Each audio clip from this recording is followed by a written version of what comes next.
অনেক সময় আমরা দেখি আমাদের কাছে পেশেন্ট আসে যে বলতে থাকে খুব বুক ব্যথা করতেছে, শ্বাস নিতে পারে না, দম বন্ধ হয়ে আসতেছে, মুখে চাপ দিয়ে ধরে রাখে, মনে হইতেছে যে এই হার্ট অ্যাটাক হবে, মনে হইতেছে এই মারা যাবে, এরকম অবস্থায় পেশেন্ট আসে। তখন অনেক সময় এই যে সিমটমটা, এটা আমরা কার্ডিয়াক সিমটম না সাইকেট্রিক অ্যাংজাইটি সিমটম, এটার সাথে আসলে কনফিউশনে পড়ে যায় অনেক সময়। তো এই ক্ষেত্রে দেখা যাচ্ছে পেশেন্ট এবং পেশেন্টের লোকজন আরো বেশি প্যানিক হয়ে যায়, তারা আরো বেশি অস্থির হয়ে যায়, আরো টেনশন হয়ে যায় এবং এটা নিয়ে চিন্তা করে ভয়ে পেশেন্ট আরো বেশি অ্যানসাস হয়ে যায়। তো এখন এই ক্ষেত্রে কিছু কিছু বিষয় আছে যেটা দেখলে আমরা বুঝবো যে এটা মানে কার্ডিয়াক সিমটম নাকি অ্যাংজাইটি সিমটম। কার্ডিয়াক সিমটমে যে কার্ডিয়াক মায়োকার্ডিয়াল ইনফাকশন বা ইসকেমিক হার্ট ডিজিজের ক্ষেত্রে কিন্তু চেস্ট পেন হয়, সিভিয়ার চেস্ট পেন হয়, বুকে চাপ দিয়ে ধরে রাখে, শর্টনেস অফ ব্রেথ বা শ্বাস নিতে কষ্ট হয়, এই ধরনের প্রবলেমগুলো হয় এবং বমি বমি ভাব থাকে। অ্যাংজাইটিতেও ঠিক একই রকম থাকে, দেখা যাচ্ছে যে শ্বাসকষ্ট হতে থাকে, বুক ব্যথা করে, বুক ধড়ফড় করে, চাপ দিয়ে ধরে থাকে, শ্বাস নিতে কষ্ট হয়, এই ধরনের সমস্যা থাকে। কিন্তু এক্ষেত্রে দেখা যায় অবশ্যই যদি এই ধরনের সমস্যা হয় আপনি অবশ্যই একটা ইসিজি করে নেবেন। তো একবার ইসিজি করলে মোটামুটি এটা কনফার্ম হলেন, যদি ইসিজি ভালো থাকে না এটা কার্ডিয়াক সমস্যা না, এটা অ্যাংজাইটির সমস্যা। তারপরও যেটা, সে যদি অ্যাংজাইটিতে ভুগে এটা কিন্তু কন্টিনিউয়াসলি তার থাকবে। কার্ডিয়াক সিমটম যেমন তার হার্ট অ্যাটাক হয়তো একবার হবে, তারপর তো সে নর্মাল হয়ে যাবে, বা এটা সবসময় হয়তো নর্মাল থাকে, হঠাৎ একদিন হার্ট অ্যাটাক করলো, তারপর আবার 10 বছর, 12 বছর, 5-6 বছর সে ভালো থাকে, তারপর আবার হঠাৎ করে হয়তো ছোটখাটো তার বুকে ব্যথা আবার করতে পারে।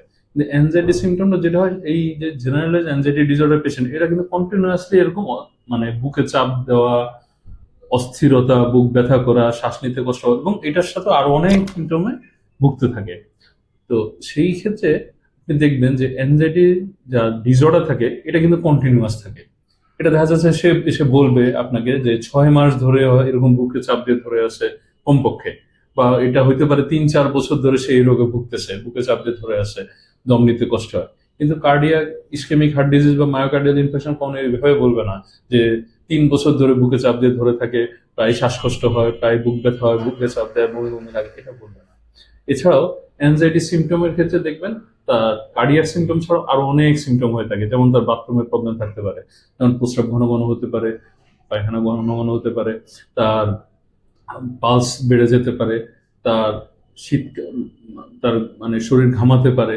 এছাড়াও মনে করেন তার অন্যান্য প্রবলেম থাকতে পারে, যেমন তার শরীর ব্যথা থাকতে পারে, শরীরে কাঁপুনি থাকতে পারে, বমি বমি ভাব থাকতে পারে এবং মাথা ঘুরানি থাকতে পারে, মাথা ব্যথা থাকতে পারে। এগুলোর অনেকগুলো কার্ডিয়াক সিমটমে থাকে, কিন্তু ইসকেমিক হার্ট ডিজিজ বা মায়োকার্ডিয়াল ইনফাকশন এরকম কন্টিনিউয়াসলি 3 বছর, 4 বছর বা মিনিমাম 6 মাস ধরে এই সিমটমটা থাকবে না, এটা হঠাৎ করে আসবে, হঠাৎ করে পেশেন্ট অসুস্থ হবে, অসুস্থতা সিভিয়ার হতে পারে এবং পেশেন্ট হয়তো সুস্থ হতে পারে, মারাও যেতে পারে। কিন্তু অ্যাংজাইটি ডিসঅর্ডার বা জেনারেল অ্যাংজাইটি ডিসঅর্ডার এই সিমটমটা দেখা যায় কন্টিনিউয়াসলি থাকে, 6 মাস ধরে কন্টিনিউয়াসলি এই সিমটম থাকে মিনিমাম, কারো 3-4 বছর, 10 বছরও থাকতে পারে এবং এটা থাকবেই। এবং এই কারণে যে সে কখনো সিভিয়ার পর্যায়ে চলে যায়, মারা যাওয়ার পর্যায়ে যাবে তা কিন্তু না। তো এইভাবে আমরা কিন্তু অনেক সময় অ্যাংজাইটি ডিসঅর্ডার এবং ইসকেমিক হার্ট ডিজিজ বা মায়োকার্ডিয়াল ইনফারেকশনটাকে আলাদা করতে পারি এবং সঠিকভাবে আলাদা করার মাধ্যমে সঠিকভাবে চিকিৎসা করতে পারি। এবং এইটা কিন্তু খুবই কমন, প্রায় আমরা সাইকিয়াট্রিস্টরা সবাই কম বেশি পেয়ে থাকি যে অ্যাংজাইটি ডিসঅর্ডার পেশেন্টরা একটা ভয়ের মধ্যে আছে যে সে হয়তো এখনই হার্ট অ্যাটাক করে মারা যাবে, তার বুক ব্যথা করতেছে, এই ধরনের সমস্যা। এইসব ক্ষেত্রে অবশ্যই ভয় না পেয়ে রোগী ম্যানেজ করতে হবে। ধন্যবাদ।